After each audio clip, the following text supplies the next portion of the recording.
The nitric acid was still 2 weeks away from that ballroom, still an idea I hadn't let myself fully believe yet.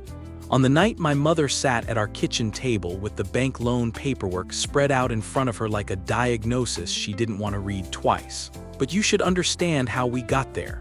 I believed, right up until the moment I didn't, that Beatrice Sterling's cruelty had a ceiling. I was wrong about that the same way I'd been wrong about most things concerning that family, slowly, and then all at once. I met Mark at a mutual friend's charity gala, back when I still worked 60-hour weeks at a mid-sized accounting firm, and thought the biggest financial decision of my life would be whether to lease or buy a car. He was easy to be around in a way I didn't examine too closely at the time, soft-spoken, agreeable, the kind of man who'd clearly never had to fight for anything and had therefore never developed the muscle for it. I liked him.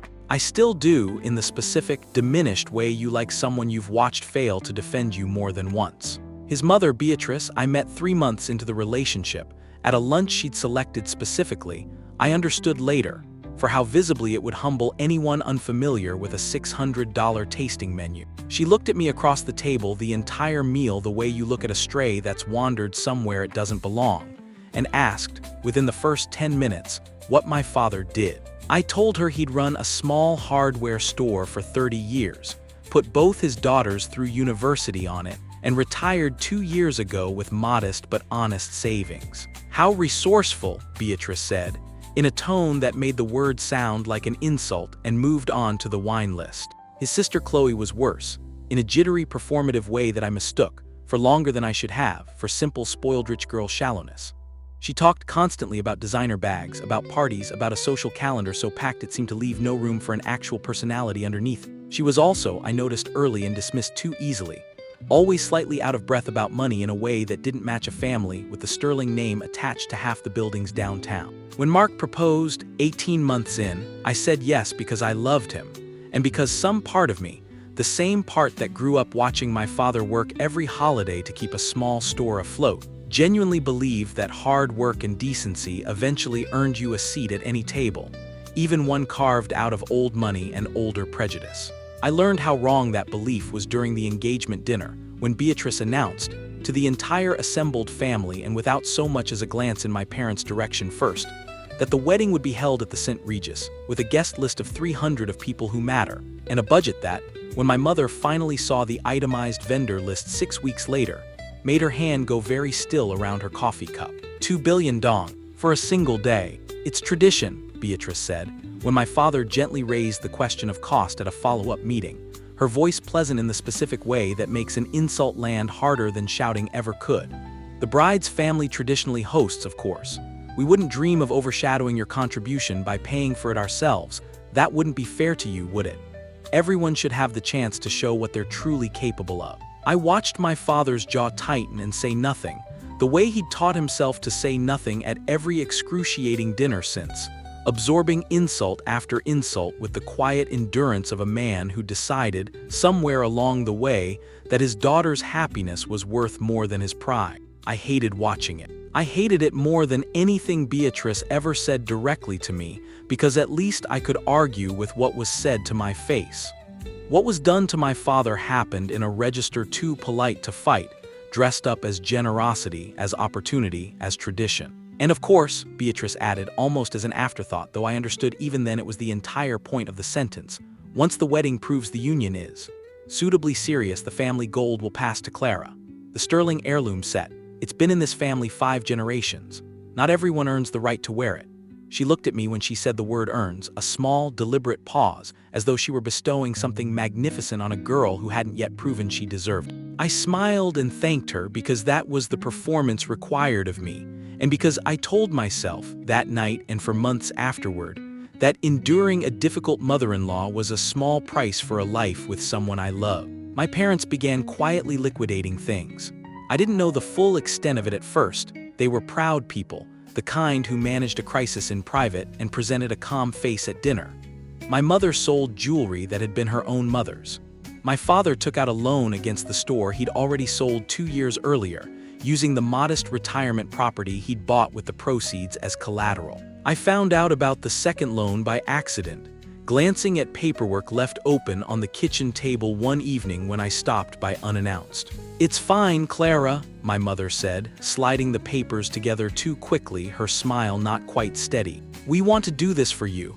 Every parent wants to give their daughter a beautiful wedding." "This isn't a wedding, M letter 1EB9, I said. "This is extortion with a seating chart." She didn't argue with me. That was almost worse than if she had. I confronted Mark about it that same week. Asked him plainly whether he understood what his mother's tradition was actually costing my family. Whether he'd ever once considered defending them at a dinner table where they were treated like hired help who'd shown up to the wrong party. He looked at me with the particular helplessness I would come to recognize as his default setting whenever his mother was involved. "She's just old-fashioned," he said. "It's not personal, she's like this with everyone." It was, in fact, extremely personal, though I didn't yet have the full shape of exactly how personal it was about to become. I let it go that night, the way I'd let go of a dozen smaller insults before it, because I still believed, foolishly, that the gold at the end of this ordeal, the family's supposed blessing, their acceptance made tangible in 24 carats, would eventually balance some invisible scale, would make my parents' sacrifice feel retroactively worth something. I had no idea, standing in that kitchen watching my mother hide loan paperwork out of pride, that the gold Beatrice kept dangling in front of us like a reward for good behavior didn't exist anymore. That somewhere behind her composed, contemptuous smile was a secret far uglier than classism. One that had nothing to do with tradition and everything to do with her own daughter's very expensive, very illegal problem. I found out about that 3 weeks later, entirely by accident, reaching for a lipstick in Chloe's handbag at a family dinner I almost didn't attend. That was the night everything I thought I understood about the Sterling family quietly, permanently, came apart. The lipstick wasn't mine to begin with. I'd left mine at home and asked Chloe, with the easy familiarity of someone still trying to convince herself this family could feel like her own, if I could borrow hers before dinner. She waved a hand toward her bag without looking up from her phone, distracted in a way I'd started to notice was less about vanity and more about something closer to dread, though I hadn't yet found the word for it. I found the lipstick easily enough. I also found, folded into a side pocket she'd clearly meant to keep separate from the bag's more visible contents, a crumpled receipt. I almost didn't look at it. I want to be honest about that, because I think the version of this story where I go digging through my future sister-in-law's purse out of suspicion isn't the true one. I glanced at it the way you glance at anything crumpled and half-hidden, an idle reflex, and then I stopped because the letterhead read Golden State Theatrical and Prop Supply, and the line item beneath it, itemized in small, unglamorous print, read, "Custom lead-weighted costume jewelry set, heirloom gold finish, 6-piece Rush fabrication." 6 pieces. The Sterling heirloom set, the one Beatrice described at every possible opportunity in reverent, 5-generations-old language, was also, according to public record and family lore repeated so often I could have recited it myself, exactly 6 pieces: a necklace, 2 bracelets, a pair of earrings, and a ring. I put the receipt back exactly where I'd found it. I didn't say a word at dinner. I ate my food, complimented Beatrice's centerpiece, listened to Chloe make 3 separate excuses to step out and take phone calls she clearly didn't want overheard, and drove home that night with my hands very steady on the wheel and my mind moving faster than I let my face show. I didn't tell Mark. I want to explain why, because I turned that decision over for days afterward and I still believe it was the right one. Mark's first instinct in any conflict involving his mother was to smooth things over, to find the version of events where nobody had to be confronted directly. If I told him what I'd found, he would ask Beatrice about it gently, apologetically, giving her days of warning to construct an explanation before I had enough information to know whether that explanation was true.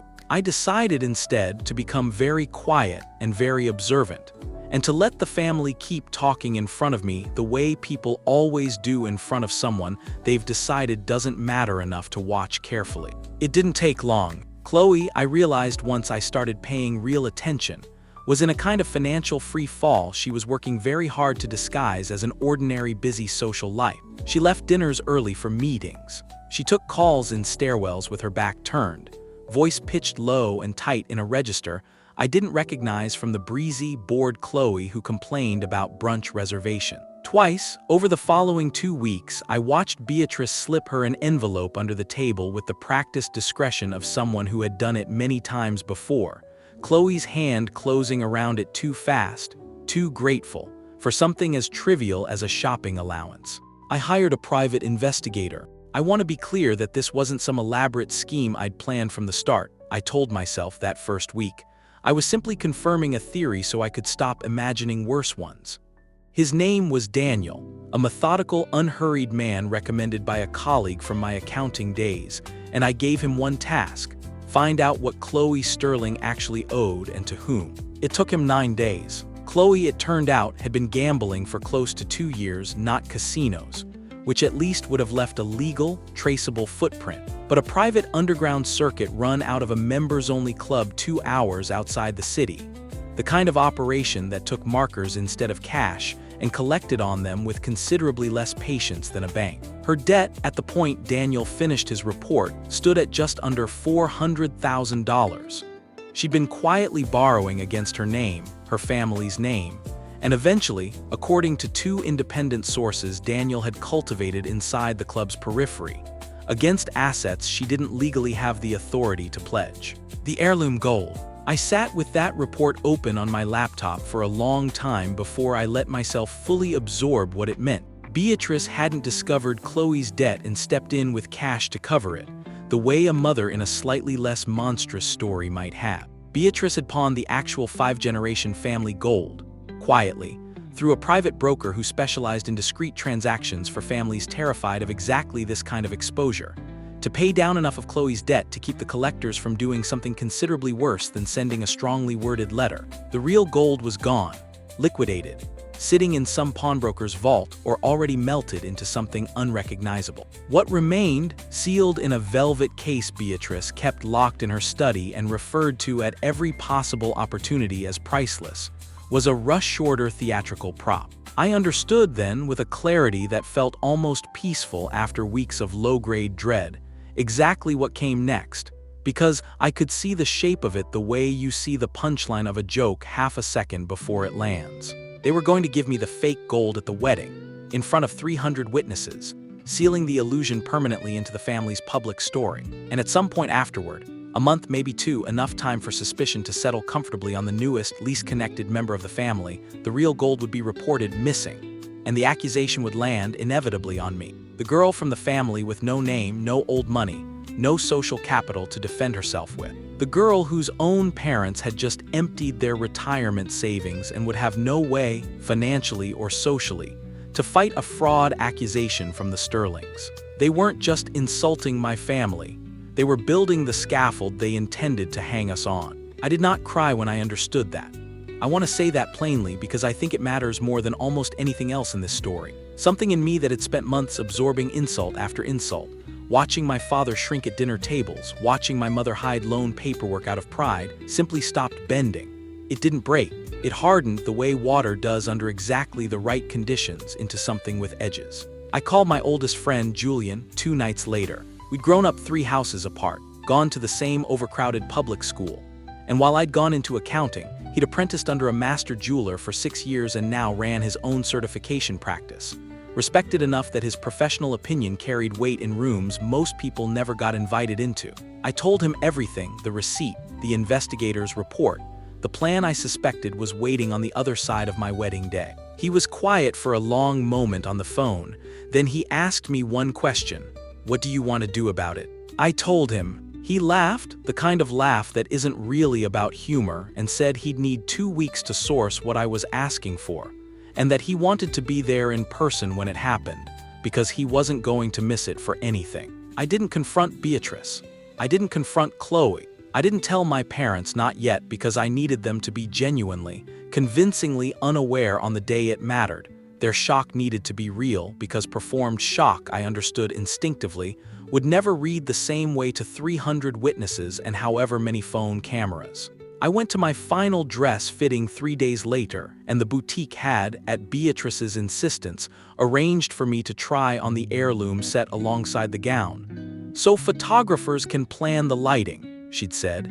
in the tone of someone doing me an enormous favor. I stood in front of the mirror in my wedding gown with a dead man's lead dressed up as gold around my throat, and Beatrice's voice behind me said, with real satisfaction, "You have no idea how honored you should feel wearing that." I looked at myself in the mirror.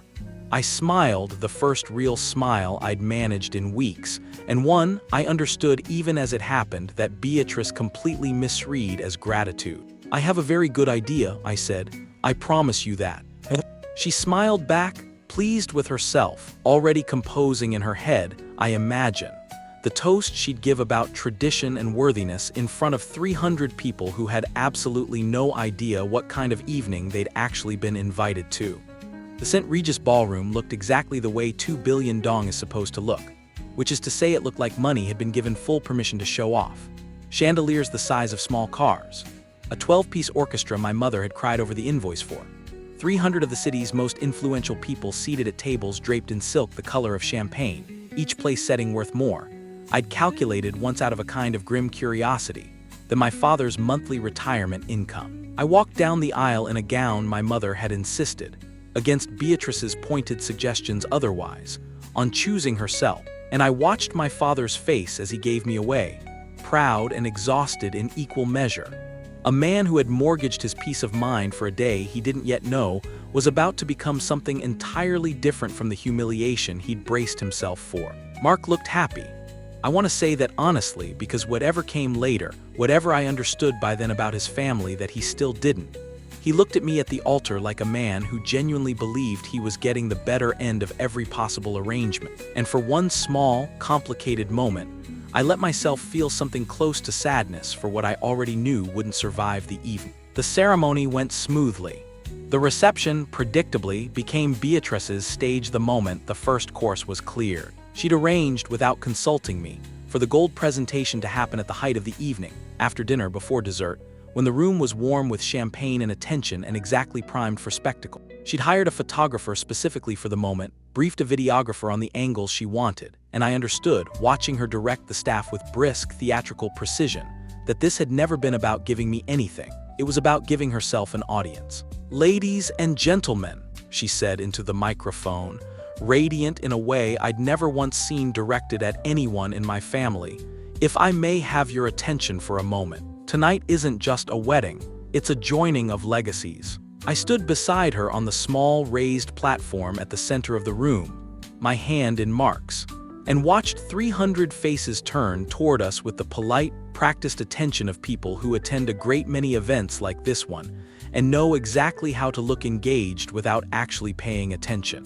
"The sterling family gold has been passed down for 5 generations, Beatrice continued, gesturing toward the velvet case a staff member carried forward on a cushion like something out of a coronation. "Through wars, through recessions, through every hardship this family has weathered, this gold has remained unbroken, uncompromised. Tonight it passes to a new generation." She turned to me, and her smile up close had a small, satisfied edge to it that I doubt anyone beyond the front 2 tables could see. "Clara has worked very hard to earn her place in this family. Tonight, we welcome her fully with everything that name represents." The case opened. The necklace inside caught the chandelier light exactly the way real gold does, exactly the way 6 years of careful theatrical prop making is designed to do, and the room made a soft, appreciative sound, somewhere between a gasp and applause that swelled into genuine applause a half-second later. Chloe stood just behind her mother, dressed in something that had probably cost more than my father's used car, clapping along with the room, her smile a fraction too bright, her eyes flicking, just once, toward the exit doors at the back of the ballroom in a way I doubt anyone but me had any reason to notice. Beatrice lifted the necklace from its case herself and fastened it around my neck, her fingers cool against my skin, her voice pitched just loud enough for the nearest tables to catch every word. "There! Now you truly belong to us." I smiled at her. I let the applause continue for a moment longer than it needed to, because I understood, with a kind of calm I hadn't expected to feel this clearly in the moment itself, that I was watching her build the last few feet of scaffolding with her own hands, in front of every witness I could have ever asked for. "Thank you, Beatrice," I said, once the room had quieted enough for my voice to carry. This means more than you know, which was true in a way she wouldn't understand for another 90 seconds. Actually, before we move on, I'd love to share a small tradition from my own family. My father's side has always believed a marriage should begin with absolute honesty. A blessing of the metals, we call it. My closest friend since childhood is a certified master jeweler, and he's agreed to perform it tonight, if that's all right. Beatrice's smile didn't waver, not yet, though I saw something flicker behind her eyes, the first thin crack of a woman recalculating in real time and not yet finding solid ground. "Of course," she said. "How quaint." I gestured toward the back of the room, and Julian walked forward through the crowd, dressed sharply, entirely at ease. Carrying a small leather case, he sat down on the velvet display table with the unhurried precision of a man who had rehearsed this exact walk in his head more than once over the last 2 weeks. "Thank you for having me," Julian said into the second microphone, his voice warm, professional, utterly convincing as a man performing an innocent ceremonial favor for old friends. As many of you may know, there's a long-standing tradition of testing family gold at moments like this, a symbol of the bride's purity and of the metal's own unbroken integrity through the generations. He smiled out at the room, 300 faces now leaning in, charmed, curious, cameras already lifting on instinct toward the small vial he drew from his jacket pocket. "It's a simple test.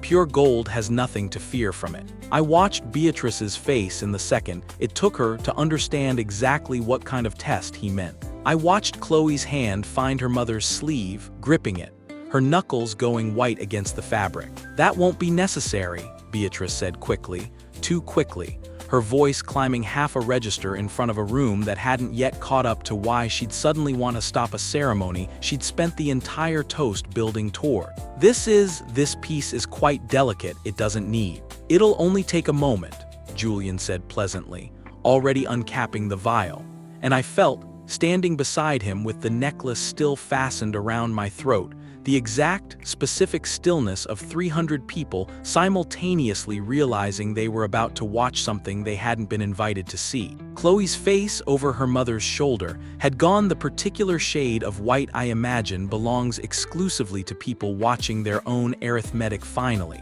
publicly, fail to add up. Julian tilted the vial. 3 beads of clear liquid gathered at the glass lip, catching the chandelier light exactly the way the fake gold beneath them had a few minutes earlier and hung there, suspended for 1 full second over the necklace's largest link, while the entire ballroom, all 300 witnesses Beatrice herself had invited, held its breath.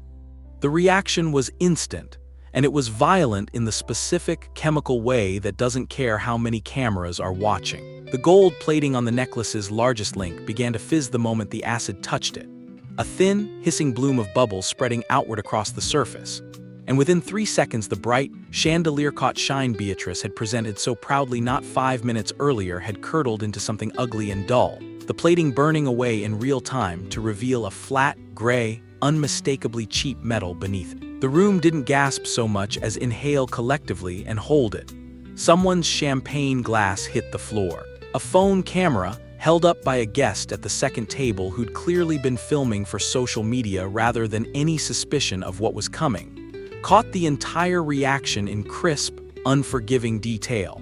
And I would learn later that the footage was uploaded, unedited, within 11 minutes of the acid touching metal. "Lead," Julian said into the microphone, his voice calm, professional, devastatingly clear in the ringing silence that had swallowed the entire ballroom. "Lead core, gold flashed plating, consistent with mass-produced costume jewelry, not with anything resembling 24-karat family gold." He looked out at the 300 faces staring back at him, and added, with the gentle precision of a man delivering a diagnosis he already knew the prognosis of, "I'd estimate the total value of this piece at somewhere under $200. I watched Beatrice's face go through several colors in rapid succession, landing finally on something bloodless and stricken, her mouth opening without producing any sound the microphones could catch. Chloe had already started backing away from the display table, one hand pressed over her mouth, tears starting, though I noted, with a coldness I didn't feel guilty about, that they looked considerably more like panic than remorse. "Mr. Sterling stood up from the head table so fast his chair toppled backward onto the floor, the sound of it cracking through the silence like a gunshot. I had met him perhaps a dozen times over the engagement. A quiet, imposing man who spoke rarely and seemed, at every family dinner, to exist slightly outside the theater his wife and daughter performed constantly around him. I understood, watching his face in that moment, that whatever he'd known or not known about his family's finances, he had genuinely, completely believed in the heirloom gold. 5 generations, unbroken. His own inheritance, dissolved in front of 300 witnesses by 3 drops of acid his wife had never imagined anyone would think to use. He crossed to the stage in 6 long strides and took the second microphone directly out of Julian's hand, his voice, when it came, shaking with a fury I don't think anyone in that room had ever heard from him before. "Is this true?" he said, turning on Beatrice, and when she didn't answer fast enough, he said it again, louder, the words cracking across the ballroom sound system. "Is this true? Where is my family's gold, Beatrice?" "Richard, please, not here." Beatrice's composure, that famous, impenetrable composure I'd watched wield like a weapon for over a year, had entirely collapsed, her hands shaking visibly as she reached for his arm. "Not here," he said. "You had it flashed for the cameras here. You put lead around my son's bride's throat here, in front of every business partner I have. And you want to have this conversation somewhere else." Chloe, cornered now, said something I couldn't fully hear through her own crying. Something about the club, about the money, about how she'd only needed a little time to pay it back before anyone noticed.